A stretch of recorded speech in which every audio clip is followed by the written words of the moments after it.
Moral দায়িত্বের কথা আমি বলছি। মনে রাখতে হবে আমার দুইটা চোখ কত বড় নিয়ামত, কত বড় সুন্দর কণ্ঠ আল্লাহ আমাকে দিলেন।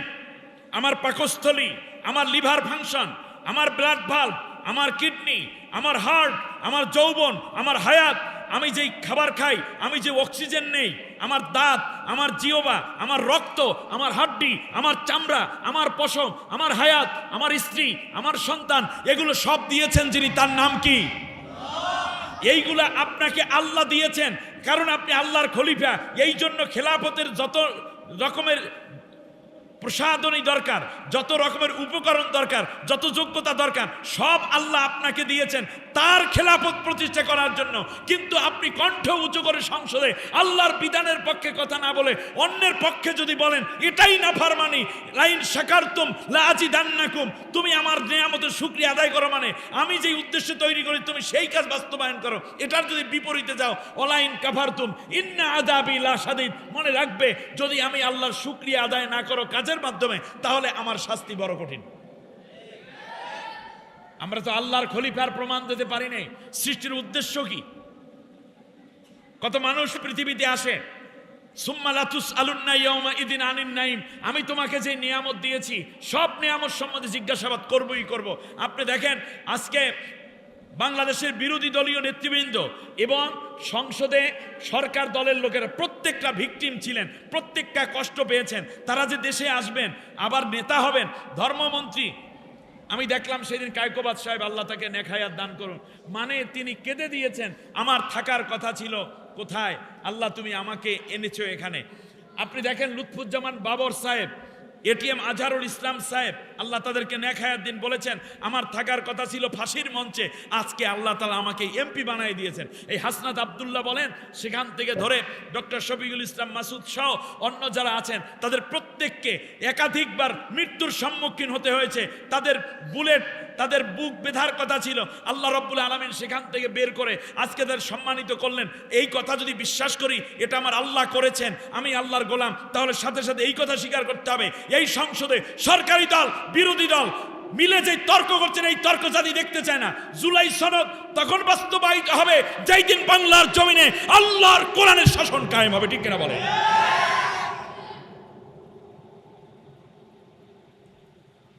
যেই কণ্ঠ উঁচু করে সংসদে কথা বলছেন, এই কণ্ঠ কেউ দেয় নাই, এই কণ্ঠ দিয়েছেন আল্লাহ রাব্বুল আলামিন। আপনি যেই খাবার খেয়ে আসছেন, ভাত খেয়ে আসেন, রুটি খেয়ে আসেন, সবজি খেয়ে আসেন, মাছ গোশত দিয়ে খেয়ে আসেন, দুধ খেয়ে আসেন, মিষ্টি খেয়ে আসেন, বলুন তো দেখি একটা চালও কি পৃথিবীর কোন সরকার তৈরি করেছে? এগুলো কে তৈরি করেছেন? আপনি যেই পা দিয়ে হাঁটছেন সেই পা তো আল্লাহ দিয়েছেন। আপনি যে গাড়িতে চড়ে আসছেন সেই গাড়ির লোহা লস্কর তো আল্লাহ রাব্বুল আলামিনের তৈরি, মানুষ তো অ্যাসেম্বল করে এগুলো তৈরি করেছে। আপনার যে ড্রাইভার চালিয়ে আসছে সে ড্রাইভারও আল্লাহরই বান্দা। আপনার যে ছোট্ট সন্তানটিকে কোলে নিয়ে আদর করে আসছেন সেই সন্তানটিও দয়া করে আল্লাহ আপনাকে দিয়েছেন।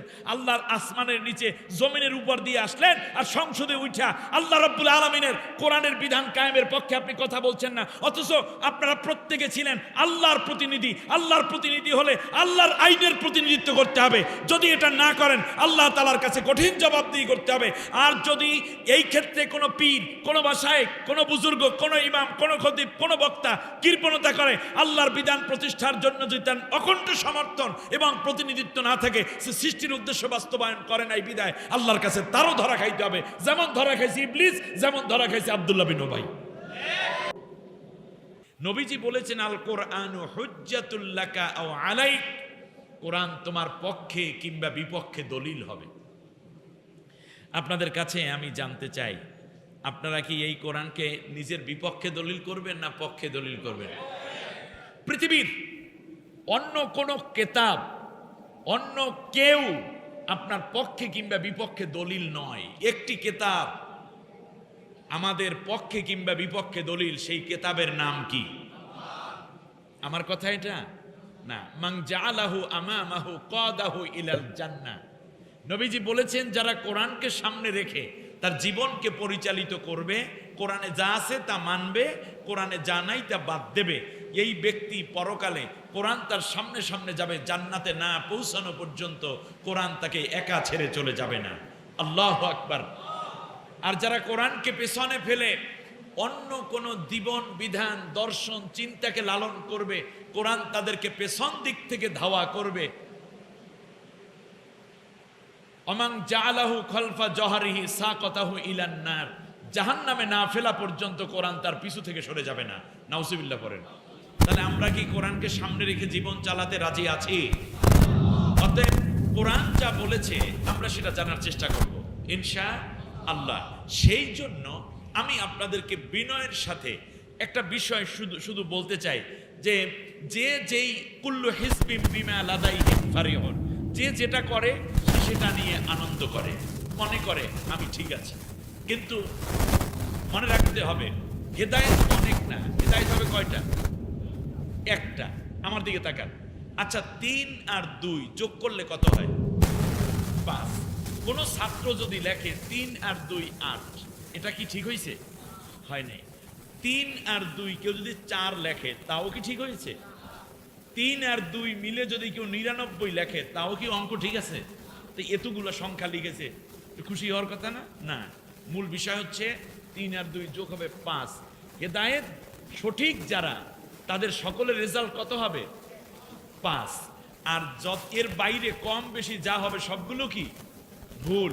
এখন কত রেজাল্ট হলো সেইটা মাপার জন্য আল্লাহ রব্বুল আলামিন জীবনের হিসাব, জান্নাতের হিসাব, আমলের হিসাবের একটা দাঁড়িপাল্লা দান করেছেন, সেইটার নাম হলো কোরআন। তার নাম কি? কোরআন। আল্লাহ যেন এই কোরআন থেকেই কথা বলা এবং নেয়া দেয়ার তৌফিক দান করেন। প্রিয় বন্ধুগণ, আজ আমি আপনাদেরকে প্রশ্ন করলাম আমাদেরকে সৃষ্টি করেছেন কে? আপনারা কেউ বললেন, আর একটু জোরে বলেন কে? এটা ঈমানের প্রশ্ন। আল্লাহ রাব্বুল আলামিন আমাদেরকে তৈরি করেছেন কেন? খুব মোরাল কোশ্চেন। উলামায়ে কেরাম আছেন।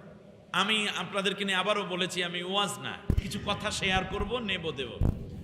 আচ্ছা, আল্লাহ তাআলা আমাদেরকে তৈরি করেছেন কেন বলেন তো দেখি? আচ্ছা, আমি একটা কোশ্চেন করি, দেখি।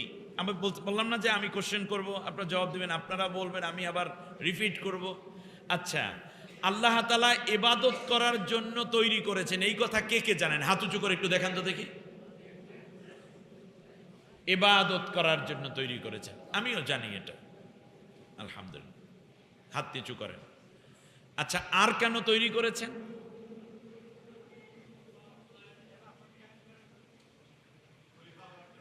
খলিফা হওয়ার জন্য। কে কে জানেন দেখি তো খলিফা হওয়ার জন্য?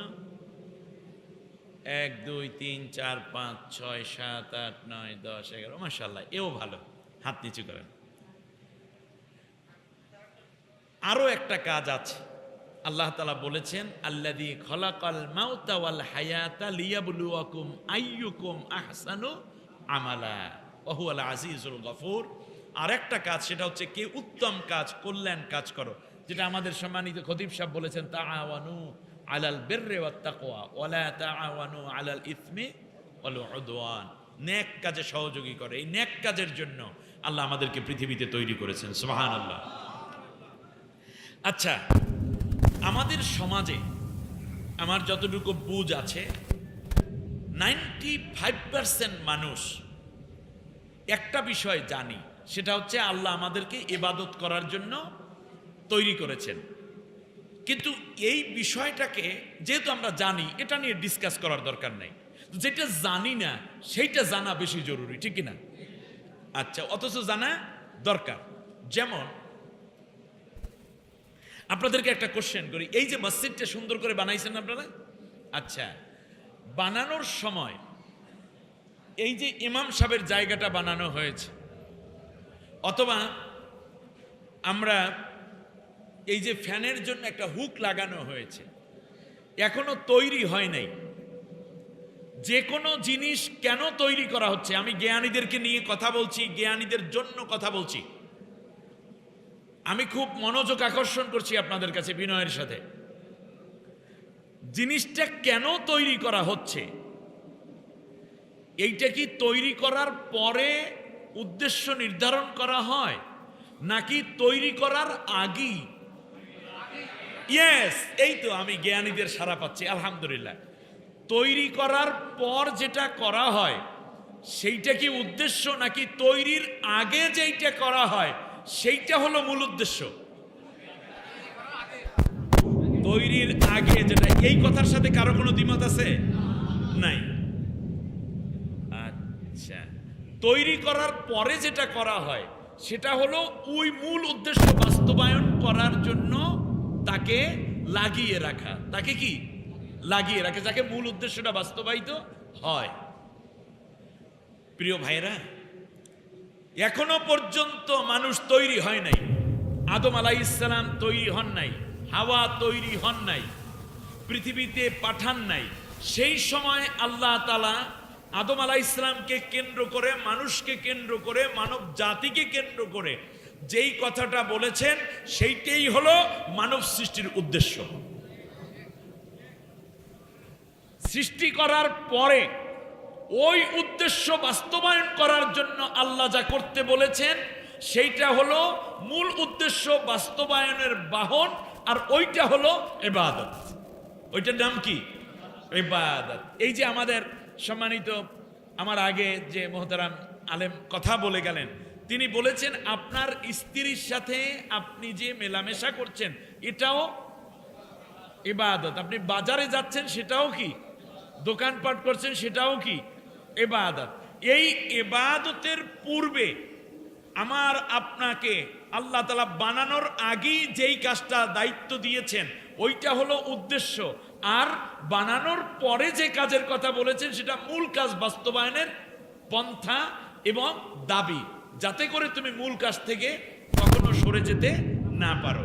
এখনো আদম আলাইহিস সালাম তৈরি হয় নাই, নাই। আল্লাহ ডাক দিয়ে বললেন কেন আমি বানাতে চাই, শোনো। আল্লাহ রাব্বুল আলামিন বলেন, শোনো, وَإِذْ قَالَ رَبُّكَ لِلْمَلَائِكَةِ إِنِّي جَاعِلٌ فِي الْأَرْضِ خَلِيفَةً। আল্লাহু আকবার। আল্লাহ রাব্বুল আলামিন বলছেন, শোনো, স্মরণ করো সেই সময়ের কথা যখন আমি ফেরেশতাদেরকে লক্ষ্য করে বললাম এখনো মানুষ তৈরি হয় নাই। ফেরেশতাদেরকে লক্ষ্য করে আমি বললাম দুনিয়ার বুকে, জমিনের বুকে আমি আমার খলিফা পাঠাতে চাই, প্রতিনিধি পাঠাতে চাই, রিপ্রেজেন্টেটিভ পাঠাতে চাই। সুবহানাল্লাহ বলেন। তাহলে এখনো আদম আলাইহিস সালাম তৈরি হন নাই, তার আগে আল্লাহ ফেরেশতাদেরকে ডেকে বললেন এই পৃথিবীতে, এই জমিনে আমি আমার প্রতিনিধি পাঠাতে চাই। তাহলে মানুষরা, এরপরে আল্লাহ মানুষ তৈরি করলেন, তাহলে মানুষরা কার প্রতিনিধি? সৃষ্টির আগেই আল্লাহ তাআলা যেই উদ্দেশ্যের কথা বললেন আমাদেরকে তৈরি করার মূল উদ্দেশ্য সেটাই। এই মূল উদ্দেশ্য যারা বাস্তবায়ন করবে না তারা সৃষ্টির মহান কাজ থেকে দূরে থাকার অপরাধে তারা জান্নাতি হতে পারবে না। আপনি যতই দোয়া করেন, যত রকম মাসআলা বলেন, যত কান্না জড়িত ওয়াজ করেন, কারণ এর চেয়ে কম করে নাই ইবলিস, কম করে নাই। পৃথিবীতে অনেক বড় বড় স্বনাম ধন্য বুজুর্গ নাম ছিল, আমার আপনার চেয়ে অনেক আবেদ ছিল, পরহেজগার ছিলেন, কিন্তু তারা জান্নাতে যেতে পারবে না। তার কারণ হচ্ছে একটাই, সৃষ্টির মূল উদ্দেশ্য তারা বাস্তবায়িত করে নাই। যেমন আপনি দেখেন আমার হাতে যে ঘড়িটা আছে, এই ঘড়িটা তৈরির পেছনে কোনো উদ্দেশ্য আছে না নাই? উদ্দেশ্য কি বলেন দেখি? ব্যাস, এই যে দেখেন এই টিস্যুটা, এটাও তৈরির পেছনে একটা উদ্দেশ্য আছে না নাই? আছে। কি? একটু ফেস মোছা, খাবারের সেটে হাতটা মোছা, একটু ঘাম মোছা। আপনারা বলেন এই রকম যত যে এই ফ্যানটা আছে, লাইটটা আছে, এই প্রত্যেকটা জিনিস তৈরির, কলম, চশমা, সবই তৈরির পেছনে উদ্দেশ্য আছে। যতদিন উদ্দেশ্য বাস্তবায়িত হয় ততদিন এটার যত্ন করা হয়। যখন উদ্দেশ্য বাস্তবায়িত হয় না তখন সেটাকে কি করা হয়? ফেলে দেয়া হয়। তাহলে আমরা এই পর্যন্ত যত ওয়াজ শুনলাম, আপনাদেরকে নিয়ে যতটুকু আমি বললাম, তার পেছনে আমরা বুঝলাম যে কোনো জিনিস তৈরির আগে যেই পরিকল্পনা নিয়ে বানানোর চিন্তা করা হয় ওইটাই হলো ওই জিনিস তৈরির মূল উদ্দেশ্য। আর ওই উদ্দেশ্য বাস্তবায়িত না হলে, মূলত সেই উদ্দেশ্য বাস্তবায়িত না হলে সেইটাকে আল্লাহ তাআলা, আমরা যেমন চশমা ঘড়ি এগুলো ফেলে দেই, আল্লাহ তাআলাও আমাদেরকে ফেলে দিবেন ডাস্টবিনে। সেই ডাস্টবিনের নাম কি? দুনিয়ায় হলো গজব, আখেরাতে জাহান্নাম। এই গেল প্রথম কথা। দ্বিতীয় কথা জানলাম, আল্লাহ তাআলা ওয়াইদ ক্বালা রাব্বুকা লিল মালাইকাতি ইন্নী জাইলুন ফিল আরদে খলিফা। তাহলে দুনিয়ার বুকে আমাদেরকে আল্লাহ প্রেরণ করেছেন, আমাদের উপাধি কি বলেন তো দেখি? ইমাম সাহেব, খতিব সাহেব, ডিসি, এসপি, টিওনো, ওসি, ব্যবসায়ী, শিল্পপতি, কিংবা বক্তা, অথবা হাজী সাহেব, গাজী সাহেব, মির্জা, হাওলাদার, এগুলো না। আমাদের ডেজিগনেশন একটাই, সেটা হচ্ছে আমরা সবাই খলিফা। জানেন আমরা সবাই কি? আমরা কার খলিফা? খলিফা। খলিফা শব্দের অর্থ কি? প্রতিনিধি। আচ্ছা আপনাদেরকে বলি, প্রতিনিধি কাকে বলে? যেমন আজকের এই মাহফিলে আপনাদের এমপি মহোদয় নাম কি? মাসুম মুস্তাফা। আল্লাহ তাআলা তাকে নেক হায়াত দান করুন, দ্বীনের জন্য কাজ করে যাওয়ার তৌফিক দান করুন। মাসুম মুস্তাফা সাহেবকে আপনারা অতিথি করেছেন, কিন্তু সংসদ চলমান থাকার কারণে তিনি আসতে পারলেন না। উনি বললেন এখানেরই কোনো দায়িত্বশীলকে, যেমন আমাদের হানিফ সাহেবকে, হানিফ ভাই আছেন? হানিফ ভাইকে তিনি বললেন আমি এই প্রোগ্রামে না থাকার কারণে দুঃখ প্রকাশ করছি, তুমি বা আপনি আমার পক্ষ থেকে আমার উপস্থিত এলাকাবাসীকে সালাম জানিয়ে দেবেন। দ্বিতীয় হচ্ছে, আমি যে আসতে পারিনি কেন, সংসদ চলার কারণে আসতে পারিনি, এটা তাদেরকে জানাই দেবেন। তৃতীয় হচ্ছে, আমার পক্ষ থেকে মাপ চাইবেন। চতুর্থ হচ্ছে, এই মাহফিল এবং মসজিদ বাস্তবায়নের জন্য আমি আমার পক্ষ থেকে 1 লক্ষ টাকা ডোনেশন দিলাম। আচ্ছা, কয়টা কথা বলেছেন? 4টা কথা। এখন আমাদের এই যে হানিফ সাহেব, ইনি হইলেন প্রতিনিধি, খলিফা কার? মাসুম মুস্তাফার। একে ইংলিশে বলে রিপ্রেজেন্টেটিভ, আর বাংলায় বলে প্রতিনিধি, আরবিতে বলে কি? খলিফা। খলিফার সাধ্য নাই, ভালো করে বুঝুন, খলিফার এখতিয়ার নাই যে নিজে কোনো কথা বাড়িয়ে বলবেন অথবা কমিয়ে বলবেন। যা বলেছেন তাই বলতে হবে, তাই করতে হবে। আল্লাহু আকবার। তিনি 1 লাখের জায়গায় 50,000 বলার সাধ্য নাই, 90,000, 95,000 বলার সাধ্য নাই। যত টাকা বলেছেন তত টাকাই তার উল্লেখ করতে হবে। মাপ চাইতে বলেছেন, মাপ চাইতে হবে। সালাম দিতে বলেছেন, সালাম দিতে হবে। ঠিক কিনা বলেন? আমরা কার খলিফা? আল্লাহর খলিফা। জোরে বলেন, কার খলিফা? আল্লাহ রব্বুল আলামিন যেই বিধান দিয়েছেন, আমি ওই বিধান মানব, জমিনের বুকে অন্যের সাথে নেতৃত্ব দেব। এই জমিনে আল্লাহ তাআলার আইন, বিধি, বিধান, হুকুম, আহকাম এটা পালন করব। পালন করার জন্য আমি নেতৃত্ব দেব। আমি শুধু পালন করব না, বরং আমি পালন করার নেতৃত্ব দিয়ে আমাকে আল্লাহ তাআলা প্রতিনিধি বানিয়ে দিয়েছেন। খেয়াল করেন না এই কথাটা? আমি শুধুমাত্র পালন করব না, বরং পালনের কি দেব? নেতৃত্ব দেব। আমি খলিফা। অতএব আমি আল্লাহ তাআলার হুকুম মানব, এর বাইরে অন্য কারো হুকুম মানব না, এবং আল্লাহর হুকুমের রদ বদল করব না, বৃদ্ধিও করব না, কমতিও করব না। এই উদ্দেশ্যে আল্লাহ রাব্বুল আলামিন আমাকে আপনাকে তৈরি করেছেন। দুঃখজনক ভাবে আমরা এই মুসলমান, এই মানব জাতি সবাই হইলেন কার খলিফা? এই কেউ খলিফা হয়ে গেছে কার্ল মার্ক্সের, কেউ লেনিনের, কেউ মাও সেতুংয়ের, কেউ ফ্রয়েডের, কেউ হেগেলের, কেউ অমুক নেতার, কেউ তমুক নেতার। কিন্তু না, আমরা মূলত সবাই কার প্রতিনিধি?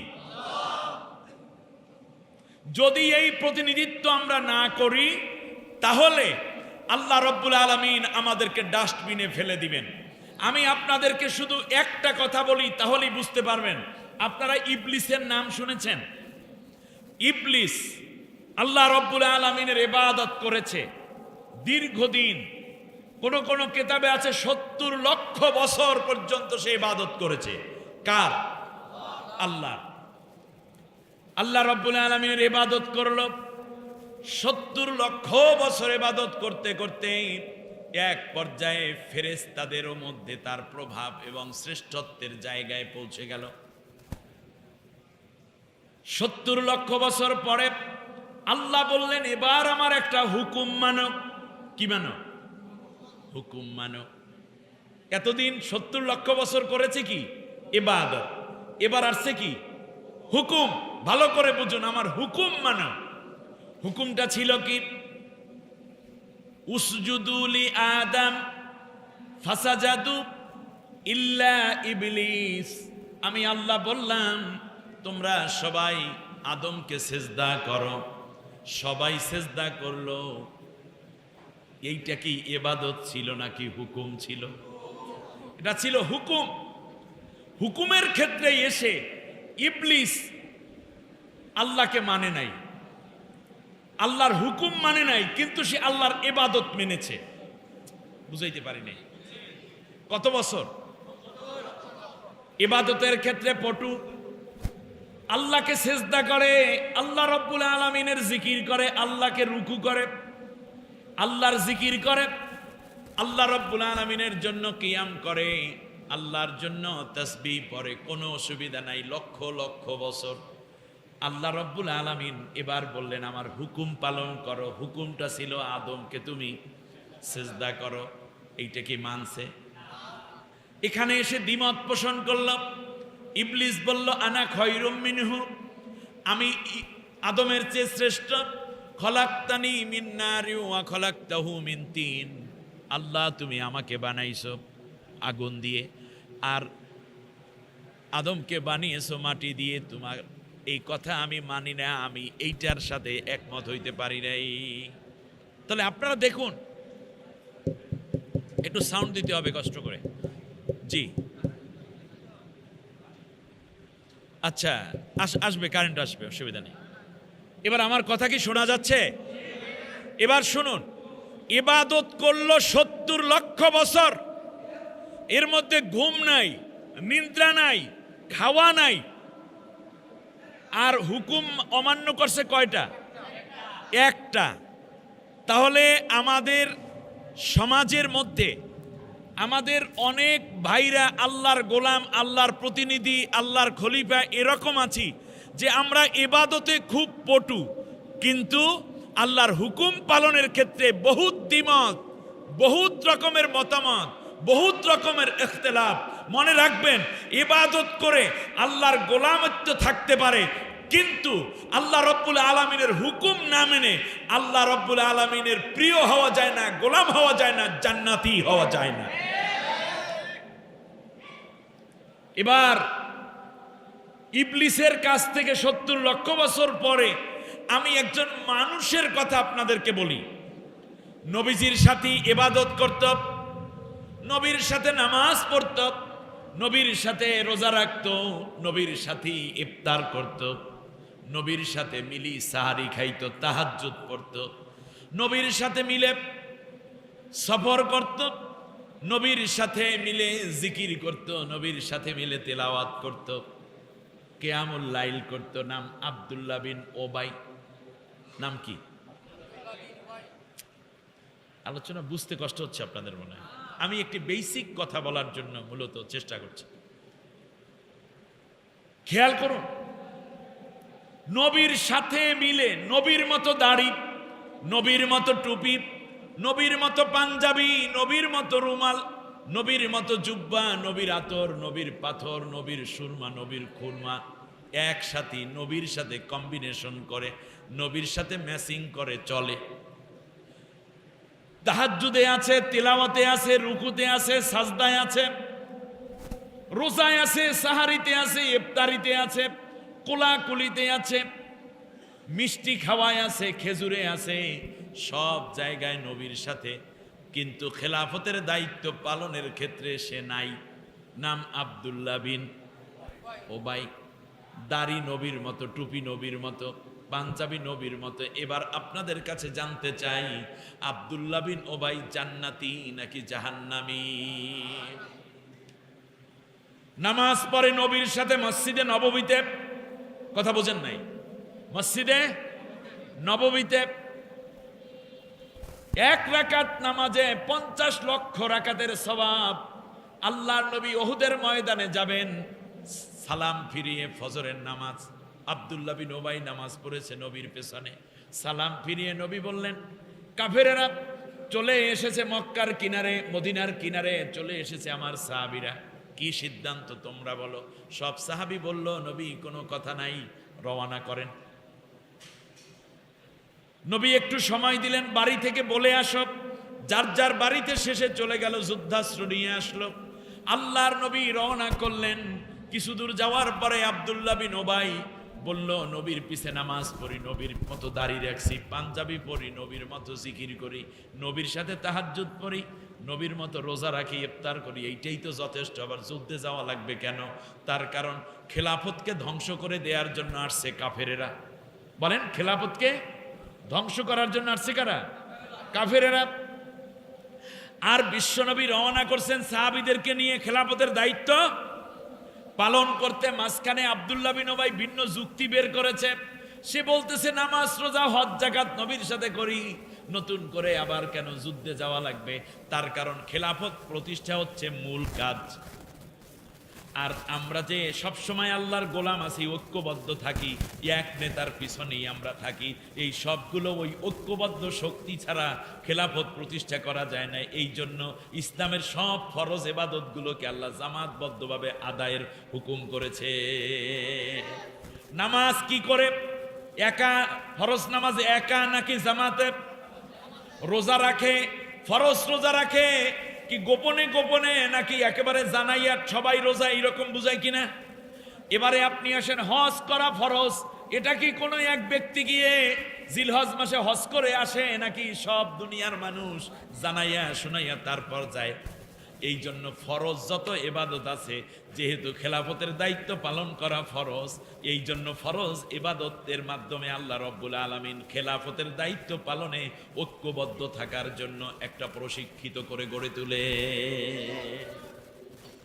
আল্লাহর নবী দেখতে পেলেন আব্দুল্লাহ বিন ওবাইর কথা, এভাবে বলে বলে সে 300 লোককে ফিরাইয়া রাখলো। তার কারণ যুক্তি আছে তার কথাই, কিন্তু মুক্তি নাই। বলেন, যুক্তি আছে? আবার বলেন, যুক্তি আছে? যুক্তি হইল, নবীর মতো দাড়ি রাখছি, নবীর মতো টুপি, নবীর মতো জিকির, নবীর মতো তাহাজ্জুদ, নবীর মতো ইফতার, নবীর মতো সাহারি, নবীর মতো রোজা, নবীর মতো কিয়ামুল লাইল, নবীর মতো তিলাওয়াত, আমরা তো সব নবীর মতোই করি, আবার যুদ্ধে যাওয়া লাগবে কেন? তার কারণ খেলাফতের দায়িত্ব পালনের জন্য যুদ্ধের ময়দানে যাইতে হবে, এই লড়াই করার দরকার নাই। এবার কথার যুক্তি আছে, যুক্তিতে পইরে গেছে আরো 300। কতজন? এরা সবাই নামাজ পড়ছে কার পেছনে? কোন মসজিদে? মসজিদে নববীতে। আল্লাহ রাব্বুল আলামিন বললেন, নবী তোমার পেছনে নামাজ পড়েছে। কার পেছনে? আমরা কি নবীজির পেছনে নামাজ পড়ার তৌফিক হয়েছে আমাদের? মসজিদে নববীতে তো সবাই সবসময় নামাজ পড়তে পারি না, কিন্তু আব্দুল্লাহ বিন ওবাই সবসময় নামাজ পড়ে। তাহলে দেখুন, নবীর পিছনে নামাজ পড়ল, মসজিদে নববীতে নামাজ পড়ল, সাহাবীদের সাথে কাঁধে কাঁধ মিলাইয়া নামাজ পড়ল। এরপরে খেলাফতের দায়িত্ব পালন, আল্লাহর হুকুমত কায়েমের জন্য ময়দানে যদি না যায়, আল্লাহ রব্বুল আলামিন বললেন, নবী ওই পিছনে যারা রইল সবগুলা মুনাফিক। সবগুলো কি? আরো জোরে বলেন, মুনাফিক। মুনাফিকরা জান্নাতি না জাহান্নামী? ইন্নাল মুনাফিকিনা ফিদ দারকিল আসফালি মিনান নার। মুনাফিকরা যাবে জাহান্নামের সর্বনিম্ন স্তরে, নাউজুবিল্লাহ বলেন। তাহলে বোঝা যাচ্ছে যে আল্লাহ রব্বুল আলামিনের ইবাদত করলো, কিন্তু খেলাফতের মূল উদ্দেশ্য বাস্তবায়ন না করার কারণে যদি নামাজ পড়ে, সে নামাজ যদি নবীর পেছনেও হয়, সে নামাজ যদি মসজিদে নববীতে হয়, ওই নামাজি মোমেন থাকে না। কি হয়ে যায়? আমাদের সমাজে, আমাদের রাষ্ট্রে কি আল্লাহর হুকুম কায়েম আছে? কথা বলেন না কেন? তাহলে আল্লাহর গোলাম টিকে থাকে ইবাদতের, শুধু ইবাদতের মধ্যে নাকি আল্লাহর হুকুমাত মানার মধ্যে? এই আব্দুল্লাহ বিন ওবাই মরার সময় নবী নিজে গিয়ে তাকে দাফন কাফনে সহযোগিতা করলেন, নবীর গায়ের জামা মোবারক খুলে তার গায়ের মধ্যে দেয়া হলো, নবী নিজে জানাজা পড়লেন, কবরের মধ্যে রাখার পরে নবীজি তার জন্য দোয়া করছেন, আর আল্লাহ ডেকে বলছেন ইস্তাগফির লাহুম আও লা তাস্তাগফির লাহুম ইন তাস্তাগফির লাহুম 70 মাররাতান ফালাই ইয়াগফিরাল্লাহু লাহুম। নবী দোয়া করতেছেন কে? নবী। জানাজা পড়াইলেন কে? নবী। গায়ের মধ্যে কার জামা? নবীজির জামা পরা। আব্দুল্লাহ বিন উবাই হা করে আছে মরার পর, আল্লাহ নবী সাল্লাল্লাহু আলাইহি ওয়াসাল্লাম তার মুখের লালা মোবারক আব্দুল্লাহ বিন উবাইর মুখের মধ্যে দিলেন। এরপরে আল্লাহ রাব্বুল আলামিনের কাছে জানাজা পড়াইয়া আবু বকর, ওমর সহ জলিলুল কদর সাহাবীদেরকে নিয়ে আল্লাহর নবী আব্দুল্লাহ বিন উবাইর জন্য দোয়া করে, আর আল্লাহ তাআলা ডাক দিয়া বলেন, নবী তুমি তার জন্য দোয়া করো আর না করো, তার জন্য মাপ চাও আর না চাও, তুমি যদি 70 বারও মাপ চাও, তারপরেও আমি আল্লাহ রাব্বুল আলামিন কশিন কালেও তারে মাফ করব না।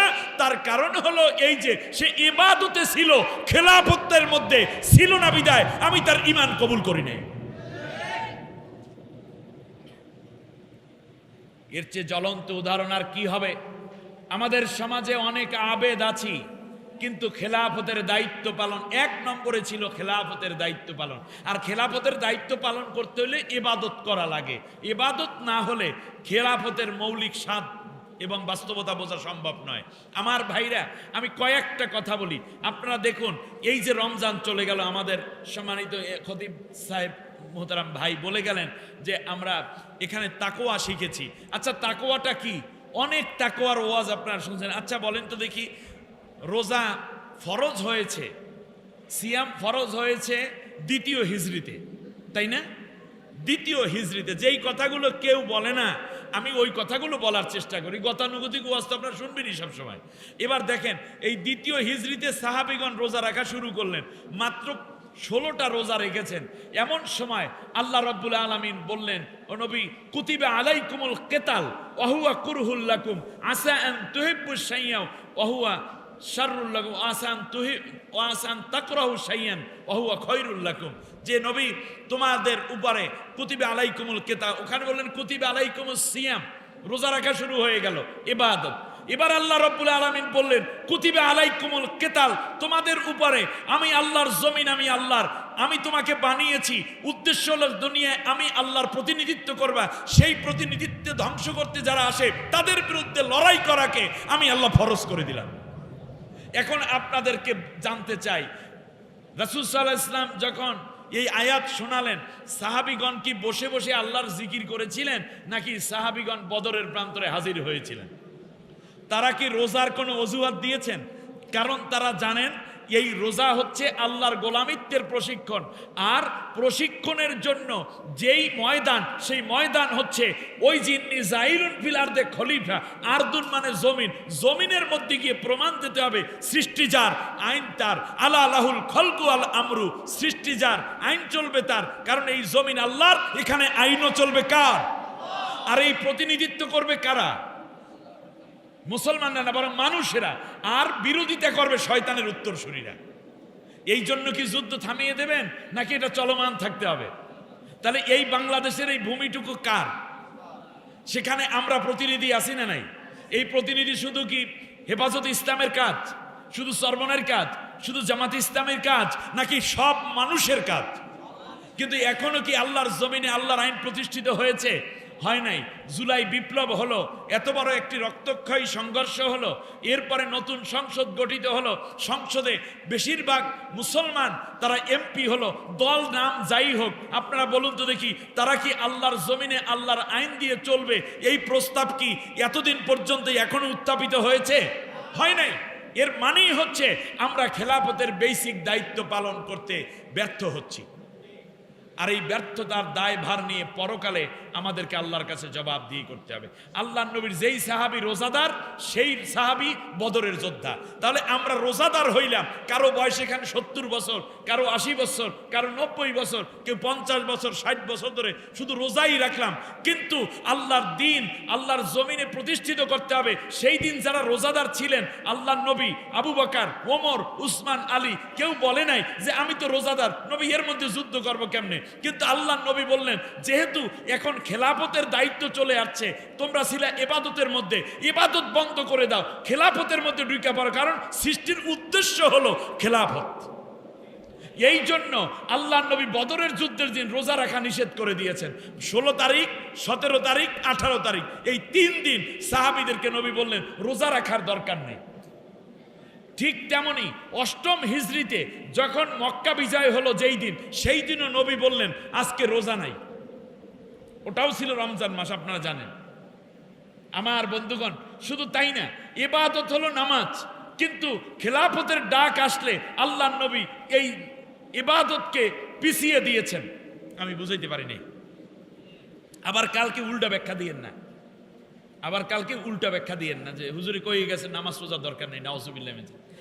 আমি যেটা বলছি, খন্দকের যুদ্ধ, খন্দকের যুদ্ধ জুহুরের নামাজের ওয়াক্ত, ফজরের পর আল্লাহ নবী সাল্লাল্লাহু আলাইহি ওয়াসাল্লাম 3000 সাহাবী নিয়ে খন্দকের পরীক্ষা খনন কার্য শুরু করলেন। আপনারা জানেন কিনা, কাফেরেরা যখন ঢুকতে চাইলো মদিনা দখলের জন্য, যেমন এখন ইরানের ভিতর ঢুকতে চাইছেন আমেরিকা, ইসরায়েল, ঠিক আল্লাহ নবী সাল্লাল্লাহু আলাইহি ওয়াসাল্লামের সেই সময় কাফেররা যখন ঢুকতে চাইলো, আল্লাহ নবী বললেন আমার মদিনা কেউ দখল করতে পারবা না, এটা ইসলামী রাষ্ট্র, এখানে অন্য কাউকে দখলদারিত্ব দেব না।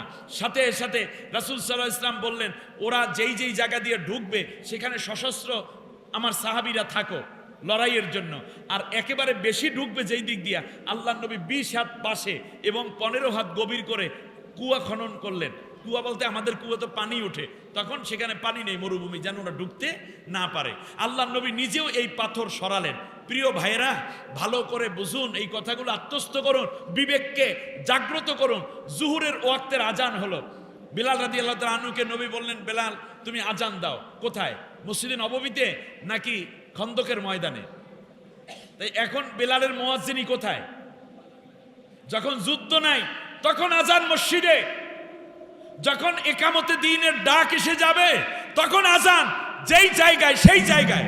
ওই মসজিদে নববীর মুয়াজ্জিন চলে গেছে কোথায়? খন্দকে। মসজিদে নববীর ইমাম মুহাম্মদ সাল্লাল্লাহু আলাইহি ওয়াসাল্লাম তিনি চলে গেলেন কোথায়?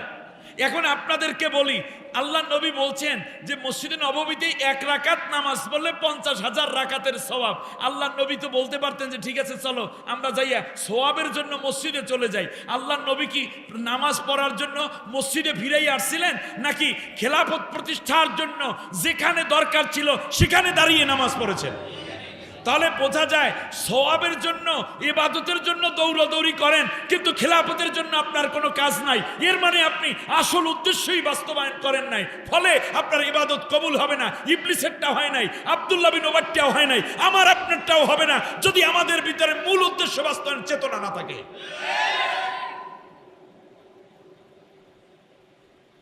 খেলাফতের দায়িত্ব ওহুদের ময়দানে, নবী ওহুদের ময়দানেই নামাজ পড়েন। খেলাফতের দায়িত্ব পালন বদরে, নবী খেলাফতের বদরেই গেলেন। খেলাফতের দায়িত্ব পালন হুদাইবিয়ায়, নবী হুদাইবিয়ায় চলে গেলেন। খেলাফতের দায়িত্ব হিজরতে, আল্লাহ নবী হিজরতেই নামাজ আদায় করেন। সুবহানাল্লাহি বিহামদি, আল্লাহু আকবার। খালি সোয়াব আর ফজিলত বুঝলেন, মোরাল ডিউটিটা বুঝলেন না, তাহলে তো আপনি ভুল করছেন ভাইজান।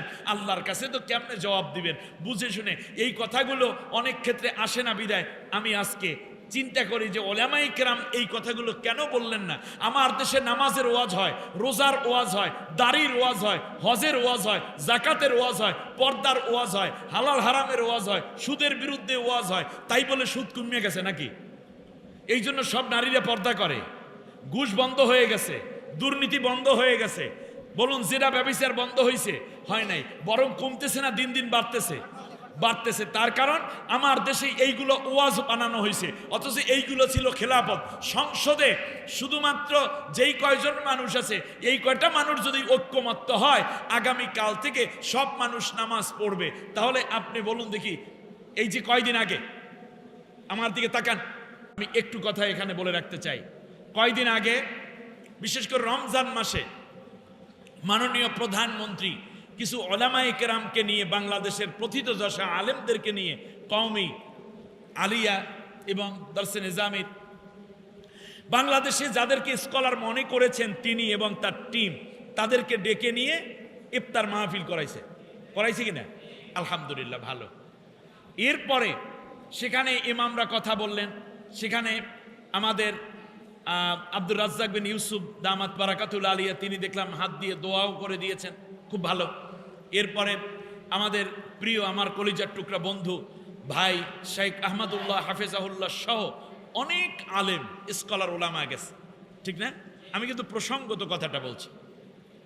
এরপরে পরবর্তীতে আসসুন্নাহ ফাউন্ডেশনের সম্মানিত চেয়ারম্যান আমাদের কলিজার টুকরা ভাই শেখ আহমদুল্লাহ ভাইকে আবার ডেকে নিয়ে মাননীয় প্রধানমন্ত্রী একান্তভাবে যাকাত বিষয়ে তার সাথে তিনি পরামর্শ করেছেন না? তাহলে বোঝা যায় বর্তমান প্রধানমন্ত্রী আলেমদেরকে প্রচণ্ড ভালোবাসেন, শ্রদ্ধা করেন, রিসপেক্ট করেন, সম্মান করেন। এতে আমাদের কোনো সন্দেহ আছে? নাই। আমরা তাতে বেজার না খুশি। এরপরে যাকাত বিষয়ে তিনি পরামর্শ দিয়েছেন, কিন্তু একটা বিষয় আমার কাছে খুব আশ্চর্য লাগলো, সেটা হচ্ছে এতগুলো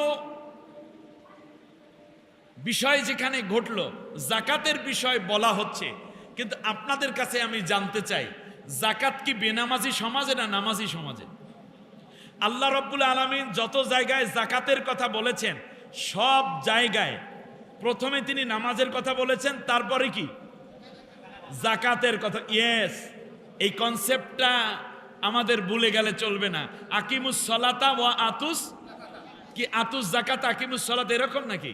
না, প্রথমে হলো নামাজ কায়েম করো। তাই নামাজ যারা পড়ে তারা কি দেবে? যাকাত দেবে। এই জন্য আল্লাযীনা ইম্মাক্কান্নাহুম ফিল আরদে আকামুস সালাতা ওয়া আতাউজ যাকাতা, এখানেও বলা হচ্ছে ইসলাম যদি রাষ্ট্র ক্ষমতায় যায় তা প্রথমে নামাজ কায়েম করবে, তারপরে কি করবে? যাকাত আদায় করবে। অতএব যাকাত আদায়ের পূর্ব শর্ত হচ্ছে সমাজে কি কায়েম করা? নামাজ কায়েম করা। আমি মনে করি আব্দুর রাজ্জাক বিন ইউসুফ দামাত বারাকাতুল আলিয়া, শেখ আহমদুল্লাহ হাফেজাউল্লাহ, সাইফুল ইসলাম ভাই সহ যারাই আপনারা গিয়েছেন, আপনারা যাকাতের ব্যাপারে পরামর্শ দিলেন প্রাইম মিনিস্টারকে, খুব ভালো করেছেন। কিন্তু একটা দাবি করা উচিত ছিল যে আপনি যেহেতু আমাদেরকে ডেকেছেন যাকাত দেওয়ার জন্য, যাকাতের পন্থা শেখার জন্য, কিন্তু যাকাত আদায় করতে হলে মাননীয় প্রধানমন্ত্রী পূর্ব শর্ত হইল সেই সমাজ নামাজ কায়েম করতে হবে। অতএব নামাজ কায়েমের বিলটা আপনি প্রথম সংসদে পাশ করাইয়া নেন, তারপরের সংসদে যাকাত কিভাবে আদায় করাতে হয় আমরা আপনাকে পূর্ণ সহায়তা দেব। পারেন নাই। একটা সুযোগ ছিল, সুযোগটা বড়ই হাতছাড়া হয়ে গেছে। এখনো চেষ্টা করলে পারা যাবে। আমি আপনাদেরকে বলি, আগে বিয়া, তারপরে না বাচ্চা, ঠিক কিনা বলেন? কথা বল। আগে কি বিবাহ, তারপরে সন্তান। ঠিক তেমনি আগে নামাজ, তারপরে যাকাত। নামাজি ওয়ালা সমাজে প্রথমে নামাজ কায়েম থাকবে রাষ্ট্রে, এবং ওই রাষ্ট্রে যাকাত ভিত্তিক অর্থ ব্যবস্থা তৈরি হবে, এটা রাষ্ট্রের কাজ। কিন্তু যদি এই নামাজ ভিত্তিক সমাজ কায়েম না হয়, নামাজ যদি ফরজের পর্যায়ে উন্নীত করা না যায় রাষ্ট্রীয়ভাবে, তাহলে সেই সমাজে এইরকম বিভিন্ন ফাউন্ডেশন পাবেন, বিভিন্ন হুজুর পাবেন, বিভিন্ন মাদ্রাসা পাবেন, বিভিন্ন মুহতামিম পাবেন, আর এতিমখানা পাইবেন। যাকাত নিয়ে এইভাবে ব্যয় হবে, যাকাতের পূর্ণ হক আদায় হবে না, এবং দারিদ্র বিমোচন তাতে সম্ভব হবে না। রাসূল সাল্লাল্লাহু আলাইহি ওয়াসাল্লাম পরীক্ষা খনন করছেন, আপনারা ভুলে গেছেন নাকি? আজান দিছেন কে? বেলাল। কোন ওয়াক্ত? জোহরের ওয়াক্ত। আজান আছে, নামাজ নাই। নামাজটা ইবাদত, আর পরীক্ষা খনন করা খেলাফত। আপনারা বুঝতে পেরেছেন কিনা? আসর ওয়াক্ত হলো, আল্লাহর নবী বললেন বেলাল তুমি আজান দাও। বেলাল রাদিয়াল্লাহু তাআলা আনহু আজান দিলেন, কিন্তু নামাজ নাই। কোন সাহাবীর কি এমন সাধ্য আছে, সাহস আছে গিয়ে নবীকে বলবে নবী নামাজ কি পড়বেন না? এই সাহস কি আছে কারো? নাই। কারণ তারা জানেন আমাদের চেয়ে নবী খুব বেশি নামাজে যত্নবান। কিন্তু আমাদের সমাজে এক প্রকার মুসল্লি মসজিদের মধ্যে আছে, ইমাম সাহেব যদি 2 মিনিট দেরি করে বারবার বলে হুজুর এই দেরি হলে সমস্যা হয়ে যায়, হুজুর আবার একটু কাশি দেয়। এটা করবেন না, ধৈর্য ধরবেন। হুজুর যদি 5 মিনিট সময় বেশি নেয় তাতে আপনার ক্ষতি নেই কোনো, বরং আপনি 5 মিনিট সময় আল্লাহর জন্য বসেছেন, ইখলাসের সাথে বসেন। এটার আদব রক্ষা করলে আল্লাহ আপনাকে আরো নেক এবং সম্মান বাড়িয়ে দিবেন। এবারে শুনুন, এরপরে আসলো মাগরিবের ওয়াক্ত। কোন ওয়াক্ত?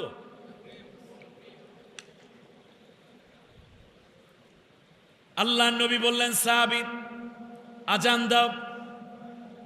আজান আছে, নামাজ নাই। এশা ওয়াক্ত হলো, নবীজি বললেন আমার সাহাবী বেলাল তুমি আজান দাও।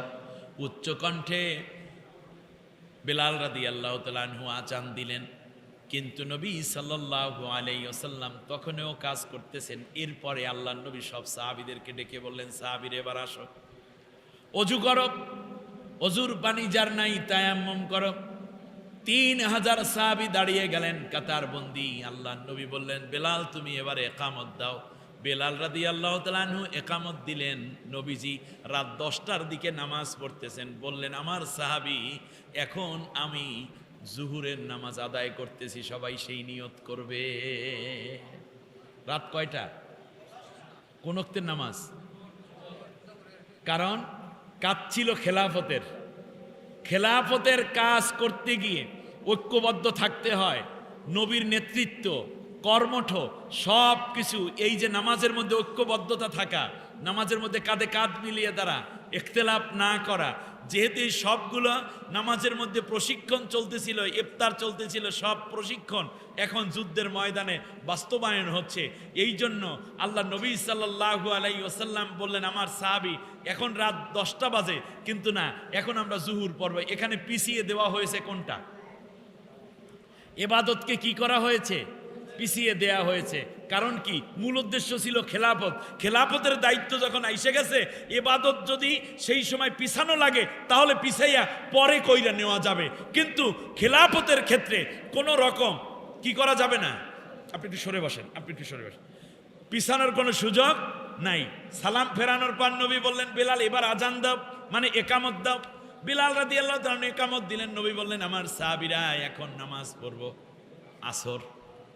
আবার আল্লাহ নবী সালাম ফিরিয়ে বললেন বেলাল একামত দাও, এখন মাগরিবের নামাজ। এরপরে শেষবারে নবী বললেন বেলাল একামত দাও। একামত দেওয়ার পর নবী বললেন এইটা হলো এশা নামাজ। নামাজ পিছিয়ে দেওয়া হয়েছে কোন কারণে? কারণ নবী জানেন খেলাফতের দায়িত্ব বাদ দিয়া ইবাদত নিয়ে পয়সা থাকলে জান্নাতে যাওয়া যায় না। আব্দুল্লাহ বিন উবাইও পারবে না, ইবলিসও পারবে না, জিন জাতির মধ্যেও পারবে না, ইনসান জাতির মধ্যেও পারবে। এরকম বুড়ি বুড়ি উদাহরণ আছে। অতএব ইন্নী জাইলুন ফিল আরদে খলিফা, খলিফাতের খেলাফতের দায়িত্ব পালন করতে হবে কোথায়? জমিনে। এখন পরের কথাটা বলে আমি শেষ করি, টাইম হয়ে গেছে অনেক। আপনারা আমাকে টাইমই দিচ্ছেন কয়টায়? 11টায় ওয়াজ হয়, এটা তো ওয়াজ শেষ হয়ে যাওয়ার কথা। যাই হোক আমি শেষ করে দিচ্ছি। এখন ফেরেশতারা বলতেছে আতাজআলু ফিহা মাই ইউফসিদু ফিহা ওয়া ইয়াসফিকুদ দিমা ওয়া নাহনু নুসাব্বিহু বিহামদিকা ওয়া নুকদ্দিসু লাক ক্বালা ইন্নী আ'লামু মা লা তা'লামুন। আল্লাহু আকবার। ফেরেশতারা বলল আল্লাহ তুমি দুনিয়ায় খলিফা পাঠাবা,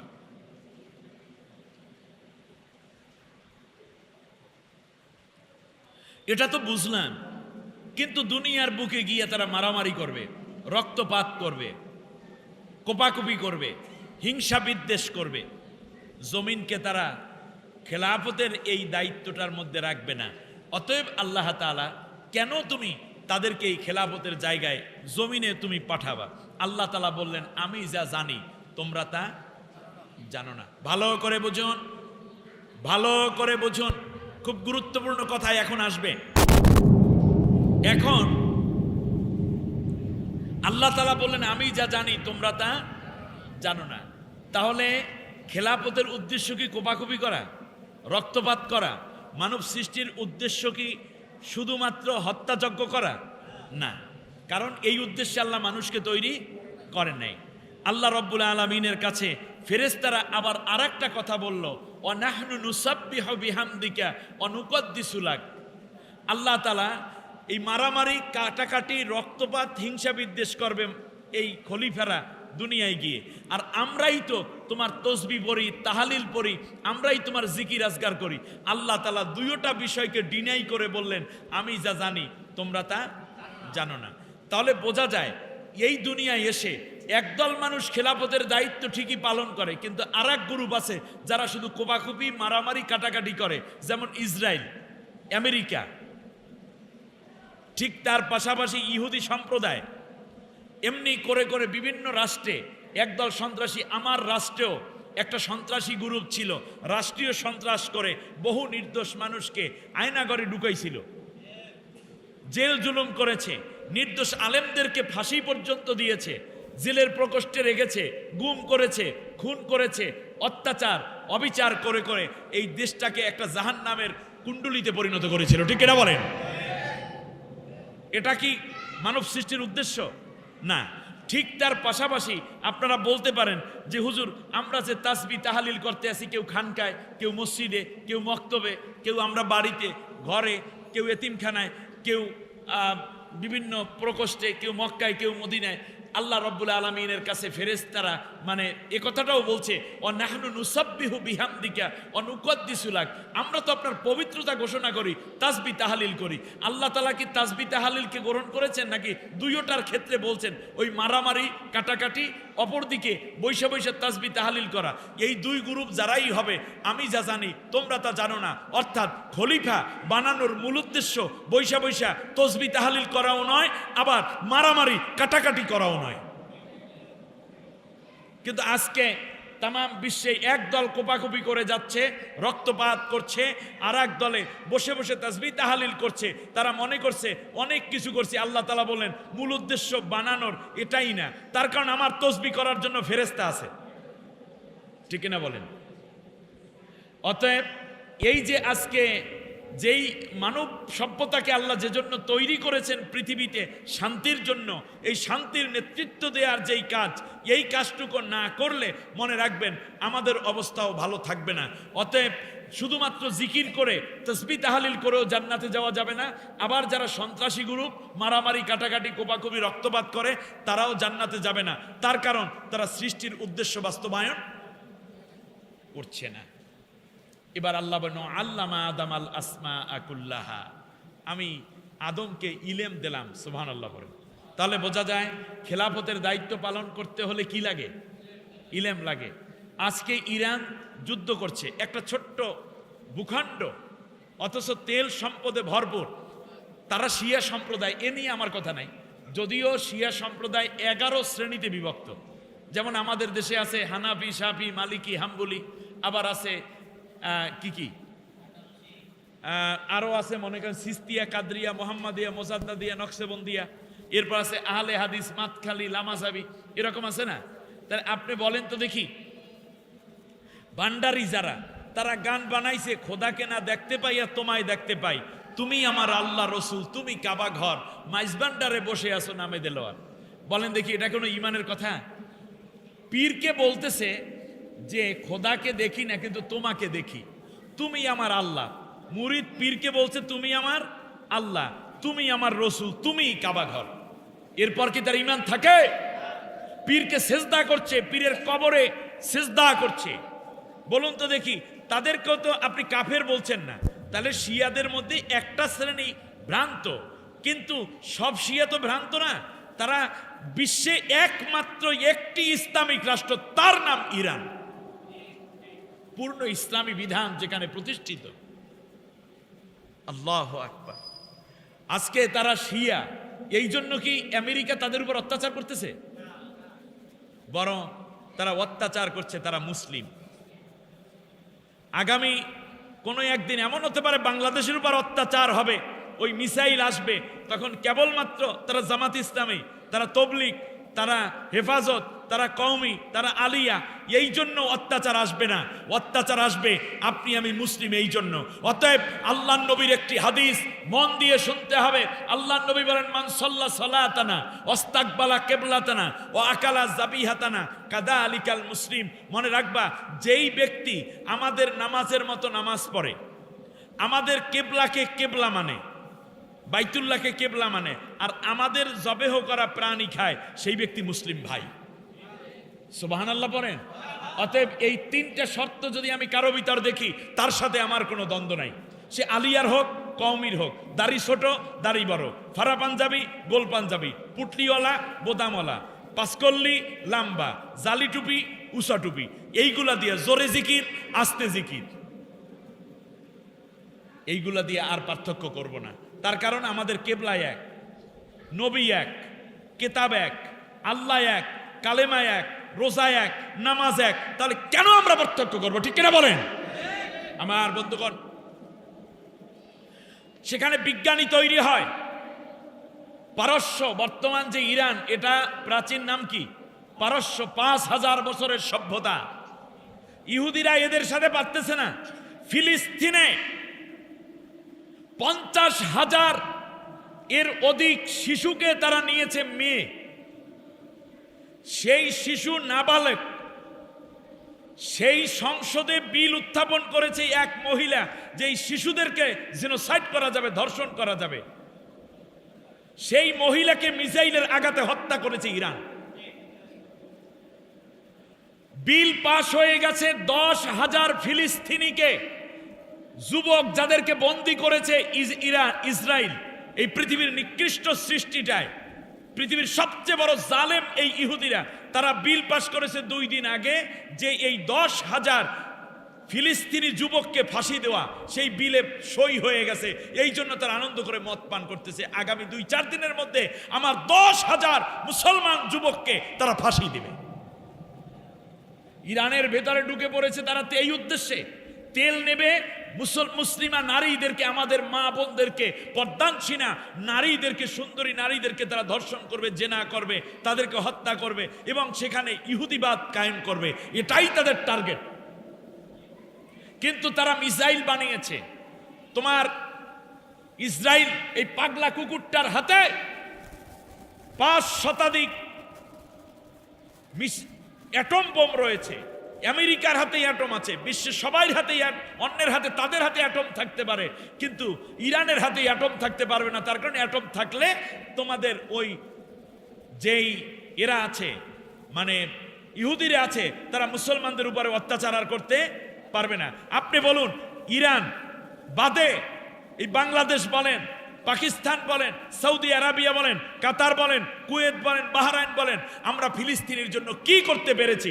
ফিলিস্তিনকে যারা মারে তাদের উপর আঘাত হানার একমাত্র সাহস দেখিয়েছে ইরান, আর কেউ তো না। ফতুয়া দেয়া সহজ, একটা মিসাইল বানাইয়া দেখেন পিসাব, আপনি তো একটা সুইও বানাইতে পারেন না।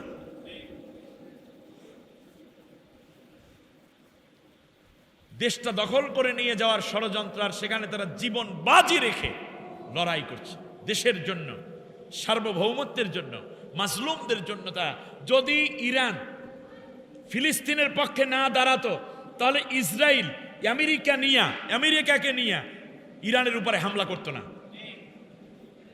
কোথার কথা কোথায় ঢালছেন আপনি?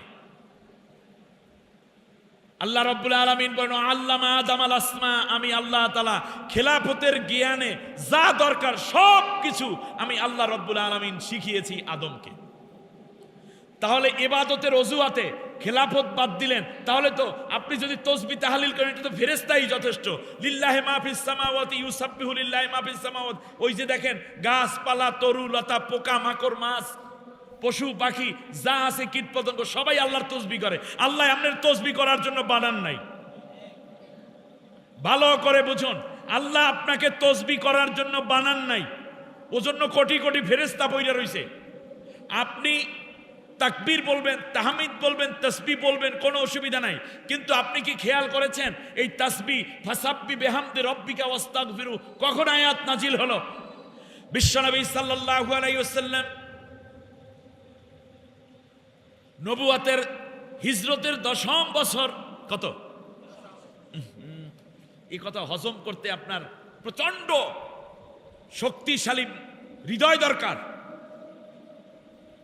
আল্লাহর নবী মক্কায় 13 বছর মাইর খাইলেন, মদিনায় আসলেন, এরপরেও আল্লাহর নবী ওহুদে দান শহীদ হয়, সাহাবী শহীদ হয়ে যায়। একামতে দ্বীনের কাজ করেন, খেলাফতের দায়িত্ব পালন করেন। সুবহানাল্লাহ পড়েন। খেলাফতের দায়িত্ব মানে সৃষ্টি যার, আইন চলবে তার। মানে আল্লাহ লাহুল খলকু ওয়াল আমরু, সৃষ্টি যার, আইন চলবে তার। এই দায়িত্ব যারা পালন করে তারাই খলিফা। এবং তারা পৃথিবীর কোনো ব্যক্তির খলিফা নয়, তারা আল্লাহর পক্ষ থেকে খেলাফতের দায়িত্ব পালন করছে। এই দায়িত্ব শুধু জামাত ইসলামের না, সর্বনাই হুজুরের না, হেফাজতের না, বরং যিনি মানুষ, যিনি মনে করেন আল্লাহ আমার স্রষ্টা, তার উপরেই আল্লাহ এই খেলাফতের দায়িত্ব দিয়া তারে বানাইছে।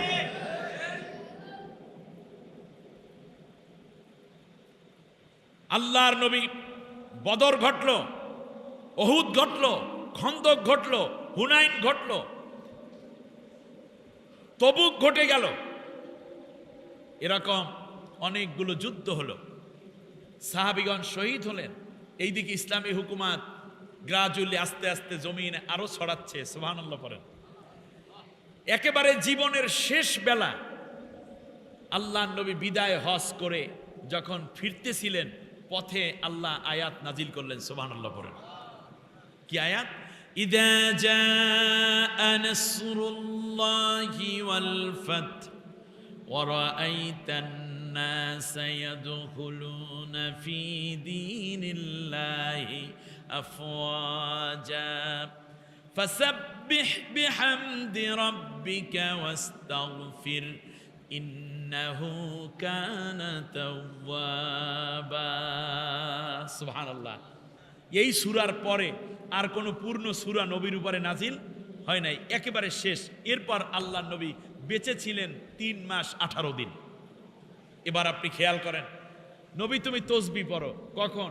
যখন দেখবা দলে দলে লোক ইসলামের ঘরে প্রবেশ করতেছে, তুমি দেখবা ইসলামের বিজয় হচ্ছে। এখন সিরিয়া বিজয় হচ্ছে, মিশর বিজয় হচ্ছে, এখন তুমি দেখবে বিভিন্ন জায়গায় এই পারস্য বিজয় হচ্ছে।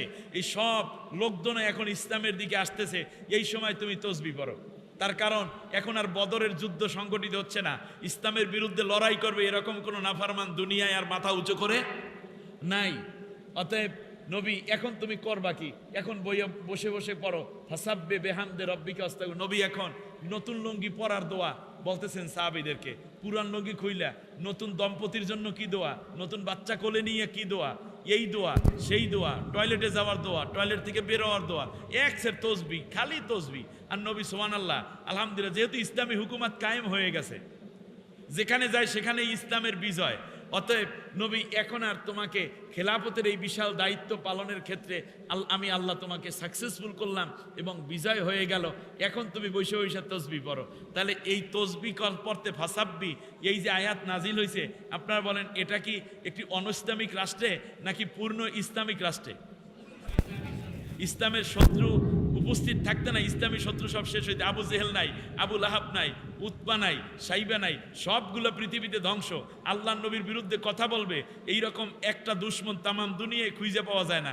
এখন আল্লাহ তাআলা বললেন নবী এখন তুমি ফাসাব্বি বিহামদি রাব্বিকা ওয়াস্তাগফিরু নাহনু নুসাব্বিহু বিহামদিকা ওয়া নুকদ্দিসু লাকা। আমরাই তো তাসবিহ করি, প্রশংসা করি। আর আল্লাহ তাআলা বললেন ফাসাব্বি বিহামদি, নবী এখন তুমি তাসবিহ করো। খেয়াল করেন নাই মনে হয়? তাহলে আল্লাহ নবী সাল্লাল্লাহু আলাইহি ওয়াসাল্লাম ইসলাম বিজয়ের পরে তসবিহ শুরু করছেন।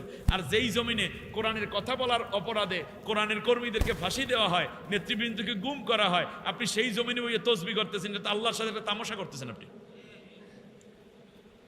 নবীকে আল্লাহ তাআলা তাসবিহ পড়তে বলেছেন যখন ইসলামের পূর্ণ বিজয় হয়ে গেছে।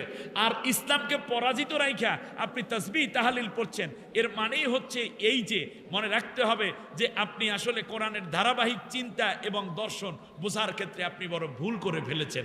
সুতরাং মনে রাখতে হবে আল্লাহ রাব্বুল আলামিন বললেন যে ও আল্লামা আদমাল আসমাআ কুল্লাহা, আমি আদমকে জ্ঞান দিয়েছি খেলাফত করার জন্য। কারণ আদম তার নাম, কিন্তু তার উপাধি হলো সে খলিফা। আমি জামালউদ্দিন আমার নাম, কিন্তু আমি আল্লাহর পক্ষ থেকে কি খলিফা।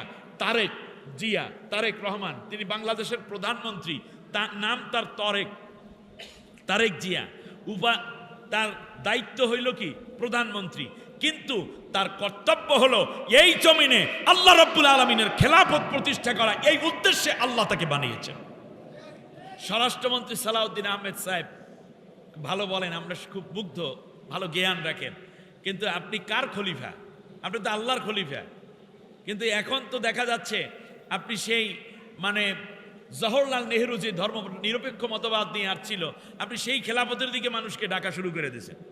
আপনি তো অন্য কারো খলিফা নয়, আপনি তো আল্লাহর খলিফা। এটা কিন্তু মোরাল ডিউটি, মোরাল দায়িত্বের কথা আমি বলছি। মনে রাখতে হবে, আমার দুইটা চোখ কত বড় নিয়ামত, কত বড় সুন্দর কণ্ঠ আল্লাহ আমাকে দিলেন।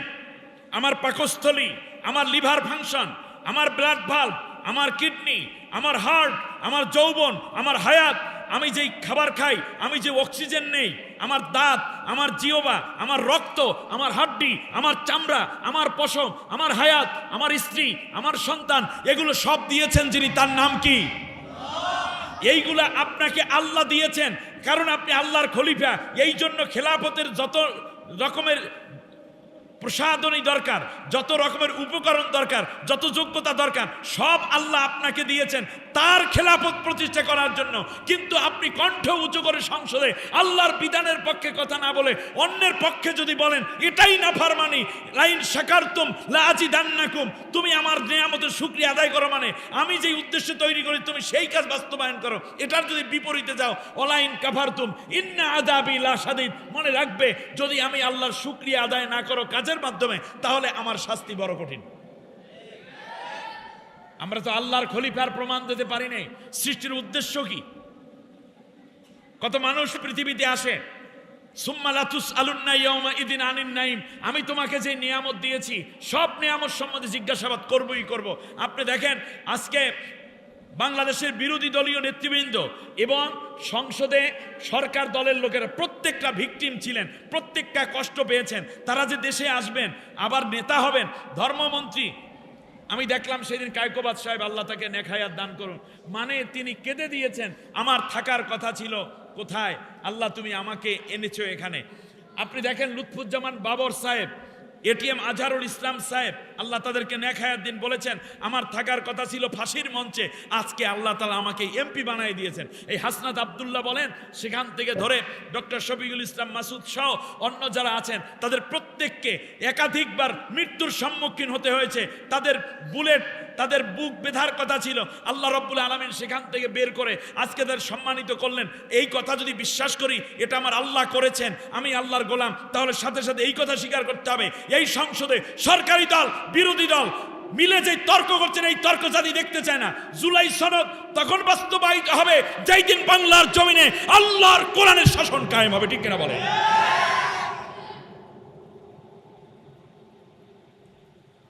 যেই কণ্ঠ উঁচু করে সংসদে কথা বলছেন, এই কণ্ঠ কেউ দেয় না, এই কণ্ঠ দিয়েছেন আল্লাহ রাব্বুল আলামিন।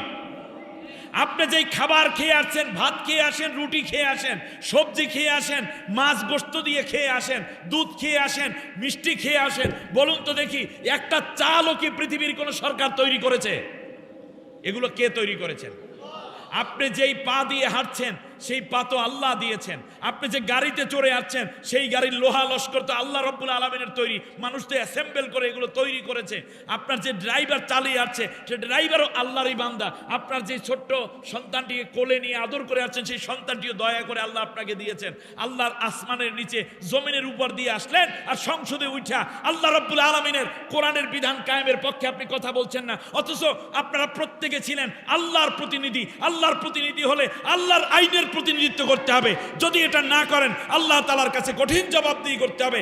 আর যদি এই ক্ষেত্রে কোনো পীর, কোনো বাসায়, কোনো বুজুর্গ, কোনো ইমাম, কোনো খতিব, কোনো বক্তা কৃপণতা করে আল্লাহর বিধান প্রতিষ্ঠার জন্য যদি তার অকণ্ঠ সমর্থন এবং প্রতিনিধিত্ব না থাকে, সে সৃষ্টির উদ্দেশ্য বাস্তবায়ন করে নাই বিদায় আল্লাহর কাছে তারও ধরা খাইতে হবে, যেমন ধরা খাইছে ইবলিস, যেমন ধরা খাইছে আব্দুল্লাহ বিন উবাই।